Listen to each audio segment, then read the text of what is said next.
This podcast focuses on the all-fours position using the rotator discs in a variety of ways. We'll start here with Lizbeth in a nice all-fours position. She has both her hands on the small discs, the 9-inch discs, with light resistance. And from here we'll start simply working on rotation in the shoulder joint, in the glenohumeral joint. So we'll start with both discs rotating out and rotating in. And again, remember that because that resistance is progressive and increases as she moves through rotation, she'll be getting some strengthening at those end ranges, which is really nice for rotator cuff work.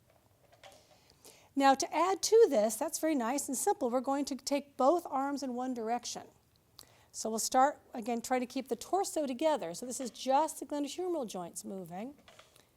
There we go. So working into rotation in one direction, rotation in the other. Now this naturally builds into a rotation of the torso. So now we're going to add a rotation of the torso. So as the arms go in one direction, the torso goes in the same direction. The head will look back towards the hips. So now we're getting some nice resistance and movement of the whole torso into lateral flexion. If you want to increase this, you can add the tail wag component. So we'll lift one foot up, that's the tail, and we'll simply be moving that tail back and forth as Lizbeth rotates on the discs and side bends her torso.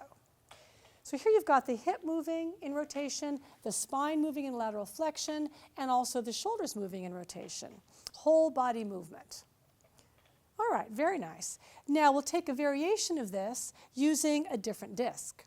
And this time we'll get rid of the small ones for the moment, and we'll move to the large disc, and this is the large disc without any resistance, right? Remember, the white disc means no resistance, and we'll have a pad on there. And Lizbeth is going to use this for both of her hands at the same time, okay? So both hands will be on there. Now we'll look here first at lateral flexion and ways to focus the lateral flexion in different segments of the spine. First we'll start keeping the hips very stable and with her palms on, just again rotating both hands in and out. Yep, just like we were doing before, but notice now there's more lateral flexion because of how the disc is rotating under her hands. As I look at the spine here, I see that the apex of that curve is in the low thoracic, but not too low yet. And it's a nice place for me to look and see, is she moving evenly in both directions?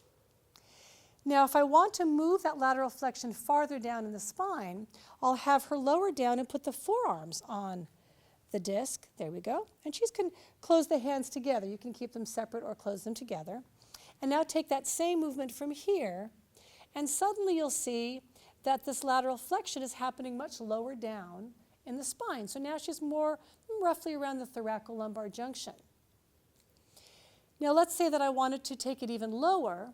I'm going to change now the position of the pad and put it under her knees. And we'll go into another series here with the pad under the knees, and we're going to bring back our happy position. So now she's got her pad under the knee. She's still in a nice all-fours position with the shoulder over the wrist, the hips over the knees. And we'll start here keeping the top discs steady and just rotating the lower body. So now we've got rotation very low down in the lumbar. And this is a really nice way to get that lateral flexion moving through each segment of the spine, to assess the mobility in each segment, and even perhaps to get some more balance and symmetry in a client who's exhibiting some differences on the two sides of the spine. Now from here we can add the arms to that. So first we'll have the arms and the legs going in the same direction. So now she's got the shoulders rotating and she's got the hips rotating. And there's another variation here which feels really interesting, which is actually to have the hands go in the opposite direction of the legs. And this creates more stability. So now she's using the shoulders to stabilize and to stay steady against that movement of the spine.